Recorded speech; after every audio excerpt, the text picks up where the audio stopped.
Hi friends, it's Gwen. Welcome back to my channel. Today I'm here with my best friend Jessie from Reading with Jess. Her channel is going to be linked down in the description box. Make sure you go subscribe to her because we are doing a collab video over on her channel. Today we're going to be sharing our thoughts on a bunch of Christmas holiday romance books. We have 13 books here to talk about. So some are newer, some are backlist. We read all of the first chapters or the prologue last night, and we want to share our thoughts with you just in case. Yeah, we have notes. We came with the receipts. But we thought it would be a good video to share with you guys today because I know a lot of you are looking for which holiday books should I be picking up, maybe backlist or new release, and which ones we like and which ones we didn't, and kind of ranking our favorites and stuff like this. So this is to help you guys shop a little bit easier this holiday season. So I'll go ahead and start with a backlist book. I picked this up at the book exchange, like I think it was sometime over the summer, and they looked at me a little weird and I was like, it's gonna come in handy, just you wait. So this is 25 Days Till Christmas by 𝒑𝒏𝒂𝒔. For this book, we read 12 pages, which was the first chapter. It was Daniel's point of view and Kate's point of view. Daniel's was only like 2.5 pages, so we were like, we need to read more than that. So it's definitely dual POV. We meet Daniel first, and he's basically talking about this Christmas tree girl that he's had good interactions with his wife Zoe, and then we flip over to Kate's point of view, and she is the Christmas tree girl, and we find out maybe it's not something she necessarily wants to be doing, but it says that Kate Thomas used to love Christmas. A few years ago, she would have been wrapping her presents in September and baking mince pies on Halloween, counting down the days and hours to Christmas. But that was before Kate's husband left for the army and never came home. Now she can hardly stand December at all. So we have Daniel, who lost his wife. We have Kate, who lost her husband, but Kate is a single mom. What did you think about this one? So in my notes, I put it's definitely sad because it has to deal with grief on both ends. I liked that there's like an advent calendar added to it. I've never personally read anything with that. 2 points of views, but they also seemed very different.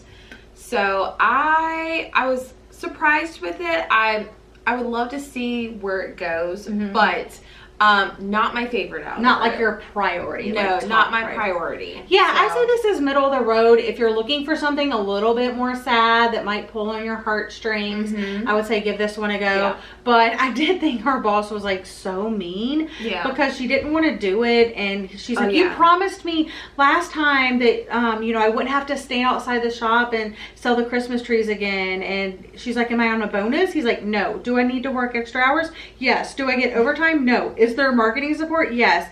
And do you mean actual marketing support, or do you mean me wearing a sexy elf costume with curly slippers and a crotch-link tunic in the freezing cold again? Yes. I was like, can you imagine? But I think even though she's upset about this, I wonder if this year's going to be a little bit different. Maybe she's going to be a little bit grumpy that she's having to do it or something. Like, I don't know. But yeah, so that is the 25 Days Till Christmas by 𝒑𝒏𝒂𝒔. Okay, so the first one on my stack is Just Like Magic by Sarah Hogel, I believe.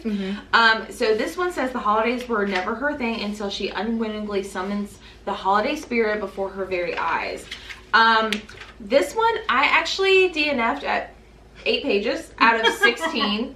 I was just very confused. I had seen this book. I didn't read the synopsis. I was trying to go into it a little bit blind, and I was just like, what is going on? So I read the back of the book, and after I read like the first paragraph, I looked at Gwen and I was like, really? Okay. It says Betty Hughes once knew the comfort of luxury, flaunting a collection of designer purses, inevitable dream in Hawaii. We don't know why. That was before she lost all of her money. We don't know why.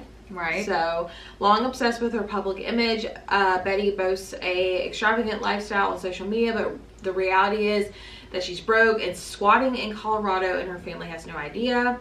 But then she plays a vinyl record of All I Want for Christmas Is You backwards, and she summons this holiday spirit. Magical realism.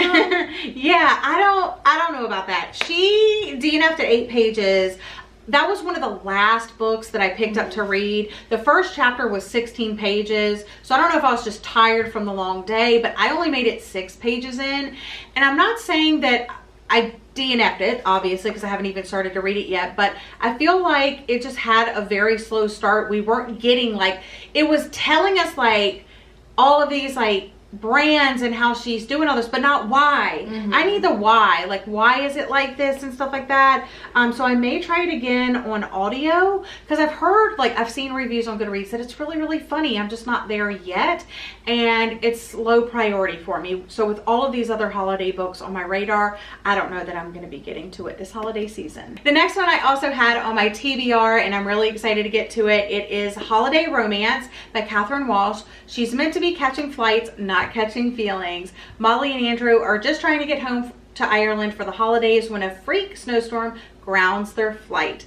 We both were really surprised by this one, and I'm so, it says totally hilarious, unforgettable Christmas romantic comedy, and I did think it was super, super funny. It's so funny. This one was not on my radar, to be honest, but this is her copy, her backlist copy, and I want to buy it because the first chapter was so today. Funny. We didn't find it, so we're gonna have to look for it like online or something like that. But it was really cute. In the beginning, she's talking to her friend on the phone, and her friend is telling her, like, oh, I'm trying to look for this dress for this date, and she's like, wait a minute, like, what's going on there? She's like, oh, I'm actually breaking up with my boyfriend because I like this other guy now. And it's kind of like coming out of the blue, and she's like, okay. She's like, yeah, I'm gonna kind of wait till after the holidays. And then she gets on the flight, and she's sitting next to her best friend's boyfriend's future ex, you know, like, awkward, her boyfriend. And and of course he knows her, and he's like, oh, like, this is great, you know. And how awkward is that? Like, knowing that your best friend is gonna break up with this dude, and you're sitting beside them on a flight, like, during the holidays, and he's gushing about her. I want to buy her this perfume, and I want to do this. She calls him on the phone. She tries to call him, and she's like, no, don't answer. That's bad luck. You don't want to mess with, like, the plane and all that stuff. And so then, as he's, like, trying to, like, convince her that she'll, because they have a little bet of, like, hey, I can make you like Christmas, because she doesn't like Christmas. He does. And then it's also not his birthday, but people on the plane think it's his birthday, so they come out to sing him happy birthday. As he's opening a text message from the girlfriend, I guess, breaking up with him. Yeah. Doesn't she grab his phone at one point, and he's like, can I have my phone back?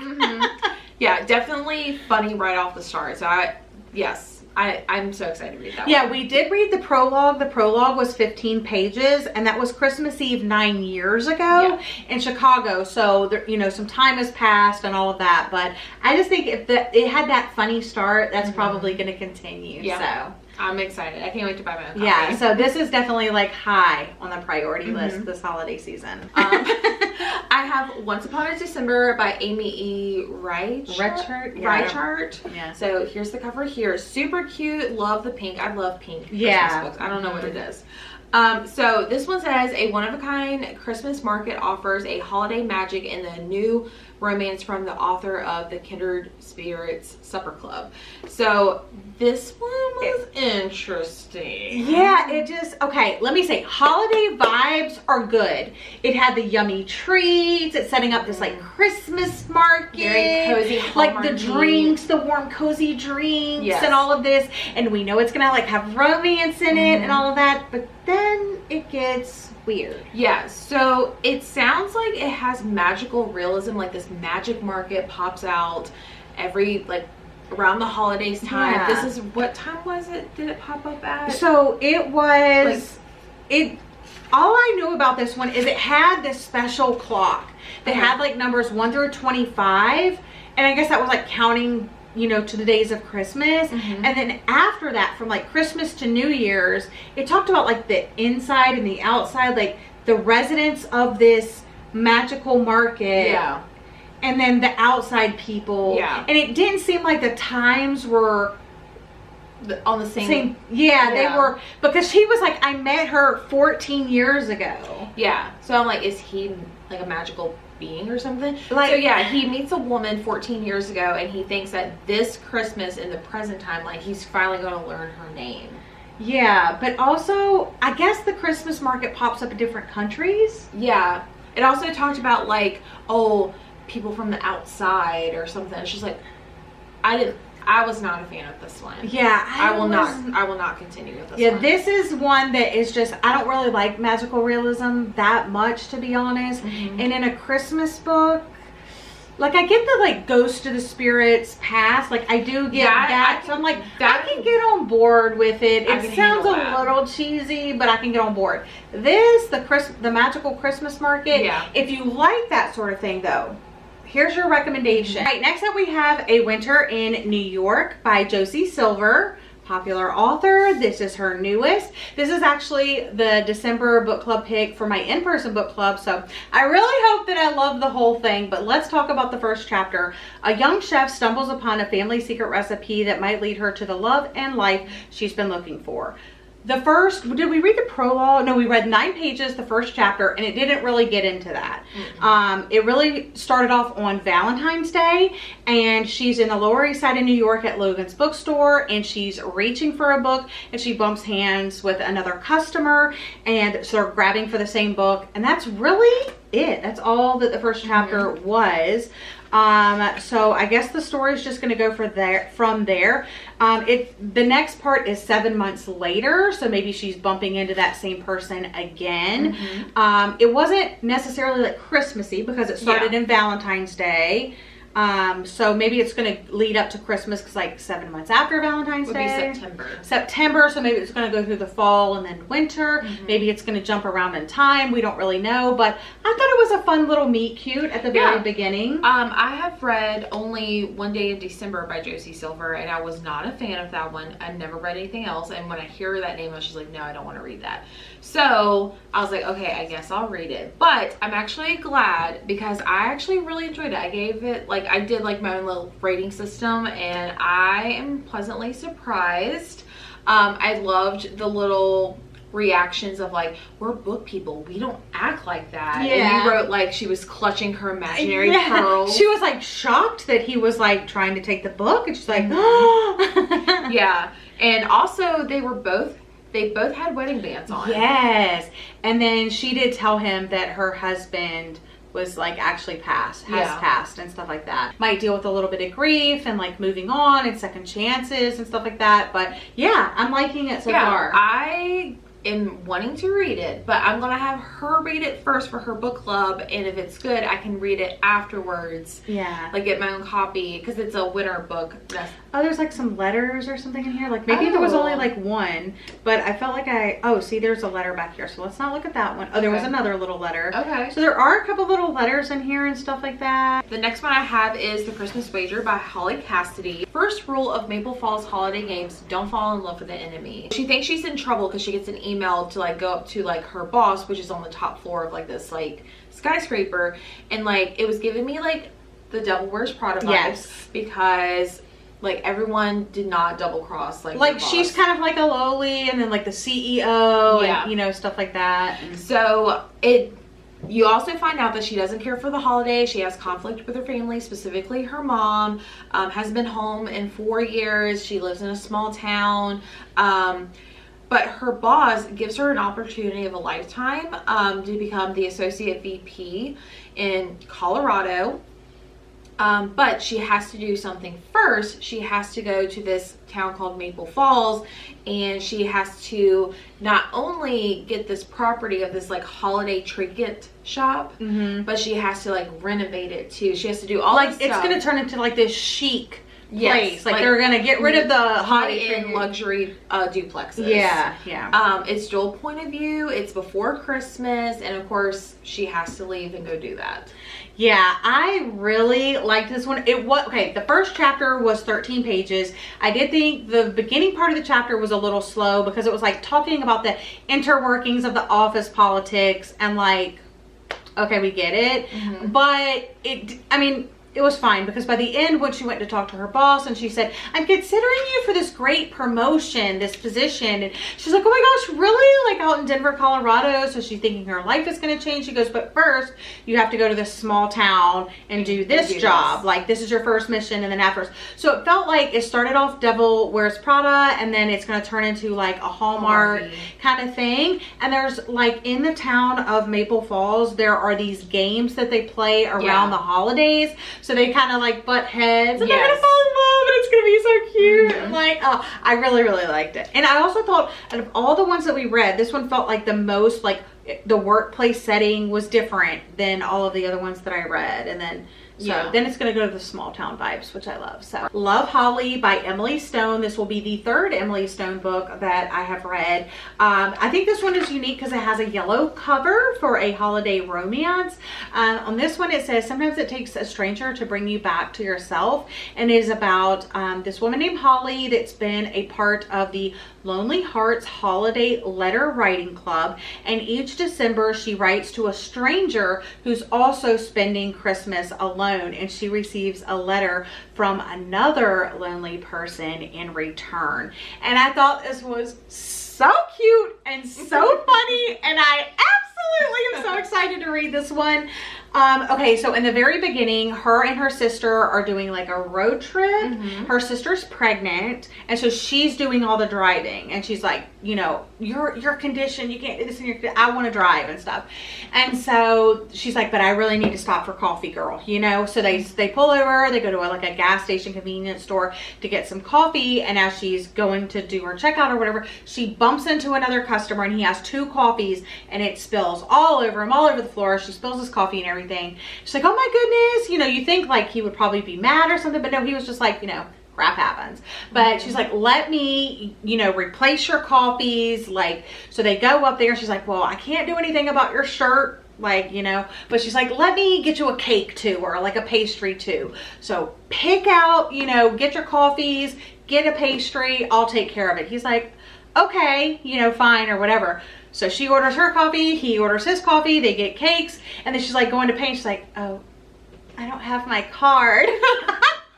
And she really thought, it wasn't like she was like scamming him, but she really just didn't have her card and wasn't thinking about it. So he's like, okay, I guess I'm paying. Like in the cutest, funniest, like meet cute way. It was really cute. So what did you think about this one? Okay, so we buddy read Emily Stone's The Last Letter last Christmas, and so I was a little hesitant about that one because The Last Letter was like very contemporary, had to do with like grief versus like a romance. And was it One Last Gift? One Last Gift. I'm sorry, not one, The Last Letter. Yeah, this is the letter one, but yeah. Sorry. One Last Gift. One Last Gift. But always in December I also read, and that was really good. But I have that one and I haven't read it yet. It's on my shelf at home. Okay. So, but I had low hopes for that one, but I actually thought it was really funny with the whole like, oh, let me buy you a cake, let me buy you a coffee. Oh, by the way, I don't have my card.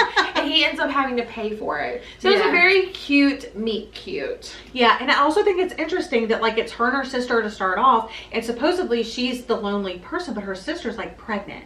So it's like she obviously has someone in her life. So I just can't wait to find out like more about these characters, their backstory, their family, and get into the whole letter writing thing. Right. So really looking forward to that one. The next one I have is Snowden for Christmas by Jacqueline Snow.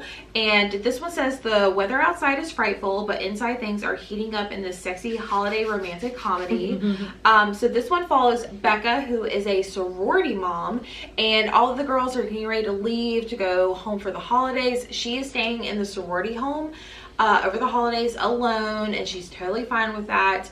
And then something happens where one of the girls like busts the window open, and, like in her room. Yeah, and like all of the clothes just fly out the window, which was kind of we were kind of like, okay, this is a stretch. Right. And so she has to go outside and collect the things, and one of the things ends up on her neighbor's like porch or something. And the neighbor, she actually had like a date that he ended up ghosting her on like 2 years ago, and they've like never talked ever since then. Yeah, I guess he's like the football coach at the university or something like that, and he's kind of like the grumpy character, and she's probably sunshine because she's with all the sorority girls and stuff like that. But yeah, so one of the pieces of clothes is on his porch, and she goes and picks it up, and he goes out, what are you doing on my porch? Right.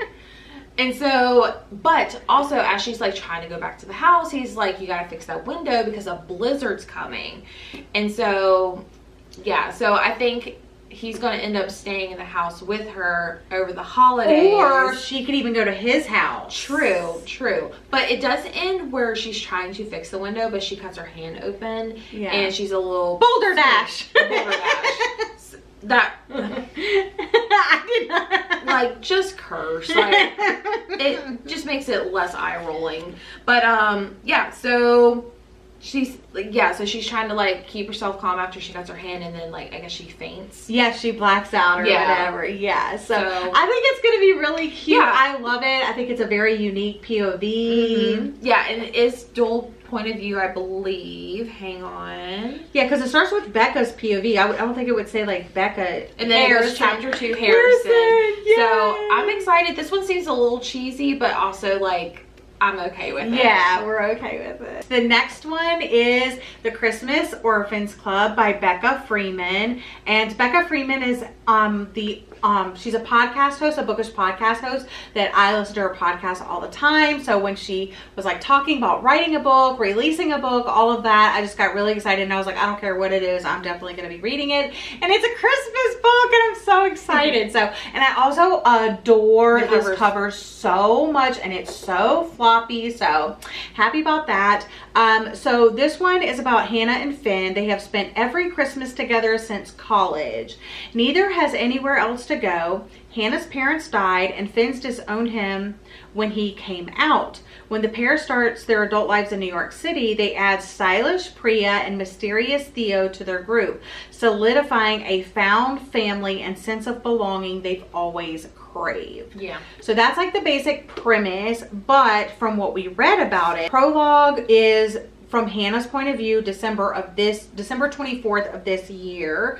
And then they're actually like meeting up at someone's place and they're doing this Christmas Eve burger brawl where they like vote on like the best fast food burgers. And there's also like a whole bunch of different fries because Priya's a vegetarian and they want her to be able to participate. They say that it might be their last Christmas together as friends because kind of everybody's going in different directions. Priya has a new job, Finn's moving to LA, and Theo, it didn't really make that much sense what he was up to. It was like his life is playing tickets and parties. Maybe he's a flight attendant. Maybe. Or pilot.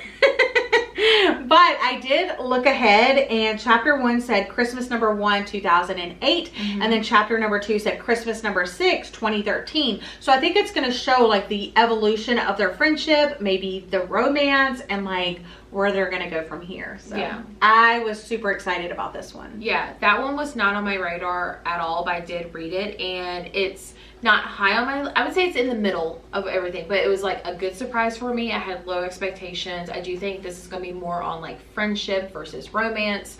So I'm glad I know that going into it, but I'm not opposed to trying it. So yeah, and I feel like if you need a break from the romance and you really like friendship stories, like this would be a really good break for that. Yeah. Because there are some people that are alone and they all they do is have their found family, their friends. So I think it's a unique take on it. So the next one is Along Came Holly by Cody Hall, and me and Gwen, it wasn't like an official buddy read, but we did both read There's Something About Mary. Because we bought it together. We did buy it together. And we were like, we're reading it. And this is book 3 in the Mistletoe romance series. We read Something About Mary last year, which is book 2, but we both haven't read book 1. So I'm like, and we can't find it. Yeah, we can't find it anywhere. So that's another one we'll have to look for online. So this one follows another member of the Winters family because it's 3 sisters, right? Yeah. Yeah.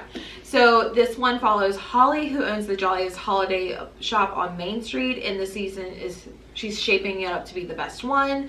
Her neighbor Declan is kind of like the Scrooge of the story, and he owns a hardware store next door, and they start doing like pranks and stuff like that, but then she finds out she actually needs him for something. So what I really loved right off the bat was that you get to see a glimpse of like characters that were in the previous books and like what they're up to, and like page 4 had a really cute sweet moment. I was like, oh my god, I love that. Yeah. Also, you don't have to read them in order. No. You can read them out of order. They are romances. You know there's going to be a couple. You know they're going to end up together. So as long as you're okay with that, you can read them in any order. But I do recommend at least the second book. Yeah. This one. Holly, who's the main character, and then you have Declan, who's like the Scrooge. Declan hates Christmas music, and that's what like starts off their little banter, because she was playing music too loud in her shop or something. Let's see. I thought it was super funny. It was very funny because and she has a very unique shop. Yes. Yes, and if I remember correctly, like there's something about Mary, like it seemed like not too spicy, but then this one spicy scene came out of nowhere, and I was like, okay. So I'm expecting it to do the same. Yes. Also, we found out that the audiobooks are Audible originals, and they're free. Yeah. So as long as you have Audible, you can go get those there. So I loved the audiobook. I thought it was really, really cute. This is my favorite cover. Yeah, my favorite cover. Too? Yeah, I just love. Out of all the books, we were like, which cover is our favorite? And it's this one. Yeah. The blue, the lights, the dog, the little markets. Like that's probably her store, and that's his. Yeah, it has to like, be. Oh, it's so cute. And there's a cat on the back too. I don't know who the cat is. Cute. So. Maybe the dog is his and the cat's hers, or vice versa. Yeah. That's so funny. Maybe. But I really do want to find the first book also. Yeah. Okay, if we find the first book, are you going to read the first one first or this one? I don't know. What are you going to do? I mean, we both know everyone ends up together. But I might read this one. I was thinking the same thing. I'm going to read this one and then I'll go back and get I definitely want to get the first book. Yeah. So. And maybe I'll just read that next year, you know? You never know. Totally out of order. My last book here on my stack is, and these aren't like my books, her books, like we just kind of went through the books together, but okay, so I have Bright Lights, Big Christmas by Mary Kay Andrews, and this is a very Southern book, y'all. Y'all know now. Mary Kay Andrews is Southern, y'all. This one says, it's a long way from a Christmas tree farm in the mountains of North Carolina to a certain street corner in Greenwich Village. But Carrie Tolliver, newly unemployed and romantically unattached, reluctantly agrees to make the trek and live in a tiny vintage camper with her gruff older brother and his dog Queenie, out of family loyalty. Selling Christmas trees at the family stand on a sidewalk in New York City. Carrie is starting to find herself beginning to feel at home in this quirky little corner of the city and succumbing to the charms of Patrick, a single dad, and his adorable dragon-loving son, Austin. When a secretive elderly neighbor goes missing, with the holidays fast approaching, Carrie discovers her new friends have become family and maybe more. So I'm really excited about this one. It is very Southern. We didn't get much from the first chapter because it was 4 pages, but I will say it starts right off with the action. Yep. She's packing up to go to New York with her brother. She's kind of like hemming and hawing about it. She doesn't really want to do it, but she's like, fine, type thing. So they're literally like packing up the camper to drive to New York. So I figure in the second chapter, they're either on their way or they are in New York. So I feel like, and it is short, you know. I did read The Santa Suit last year and I really enjoyed that one. I've read other books by this author, but it is very Southern. The audiobooks are very Southern. But yeah, I like that the action starts right at the beginning. So what did you think about this one? Very short. I also said that it was reminding me of like cozy mystery, but without the mystery, but eventually there will be a mystery. So if you like cozy mysteries, I think you would like this one. But yeah, very Southern, definitely throws you right in. Yeah, I wasn't personally that invested. I think the Southern thing is a little turn off. It's the Southern thing, so yeah. But I like the single dab. Like I do like that part of it. Also, show the end papers. The end papers are so pretty. Yeah, they're like little snowflakes. Yeah, like on this pale blue paper. Yeah, so I really like that. So yeah, that was that one. All right, and then the last one we have. Did we save the best for last? So this was not on Gwen's radar. Yeah, I didn't even really know. She pitched it to me. Yes. This is the Holiday Mixup by Jenny Bayard. Yeah, however you say it. This does not look like a Christmas romance if you took the title out, but it sounds so freaking cute, and I think this was my favorite. It was my favorite. It was a close call between these two, but this one, this one, I just like how that chapter ends, so we'll get to it, but tell us what it's about. Okay, it's the perfect family Christmas with lights, holly, and mistletoe, but she's dreaming of kissing the wrong brother. This one is about Katie, and she works at a diner, and she's been crushing on this guy that comes into the diner for the past like three months. Yeah, and his name is Juan, and he immediately, page 1, he's asking her to be his Christmas date to go to his family own a winery. Yeah, family Christmas dinner to like a winery, and she says yes after a while. And you also learn that she doesn't like to spend the holidays alone, so she will date someone to like, I guess, avoid that. She don't mind being that +1. No, she does not. So then, as like she's trying to return Juan's wallet because he left it at the diner, he's hit by a car. In the very first chapter. Yeah, that's how the chapter ends. So that's why I feel like this one is definitely like, okay, we're in this. But as the synopsis says, like she, ends up going to, we don't know how exactly she ends up going from agreeing to like ending up at the family's house for actual Christmas, but she is, I guess, like greeted by his family, and she has to still play the part, but she ends up like meeting his brother and starts falling for him, but also realizing that the guy she's been crushing on, who's in a coma, isn't the guy that she thought he was. Yeah. So I think, okay, so for this one, this is high on my radar. I want this book. We've looked for it at all the bookstores. They only had one copy. So I was like, have it, Jessie. It was you found it. So you have to, she actually like researched before she came to visit. So I was going to obviously let her have it. But the first chapter was 11 pages, and it was just like super fast, like into the story. It's a week before Christmas, like she said, immediately asks him. I was getting douchey vibes for him right off, because he like asks her on page 1 to be the thing, and then he's like constantly on his phone after that, and like she's like trying to get more details about the, you know, like, okay, how's this gonna work, and he's over here on his phone, and then he's distracted when he's paying and leaves his wallet, like she said. And I guess like when she like Facebook stalks him or something, she realized he has a checkered dating past as well. Yeah, so he just seemed like he was one of those guys that wasn't like really giving her the attention that I thought she should get. But yeah. You also have Puerto Rican representation. You also find out that his godmother, or Titimon, is trying to set Juan up with a lady, and he doesn't want to have that.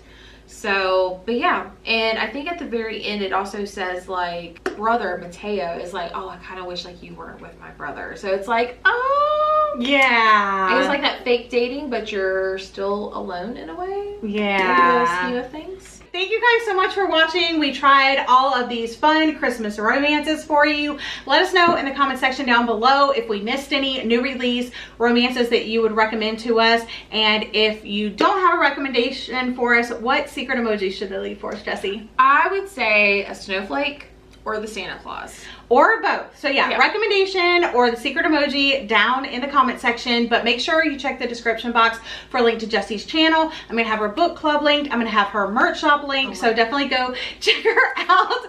But yeah, that's all for today's video. Thank you so much for watching. I hope you're all having a lovely day or night, and we'll see you guys again in another video very soon. Bye, friends.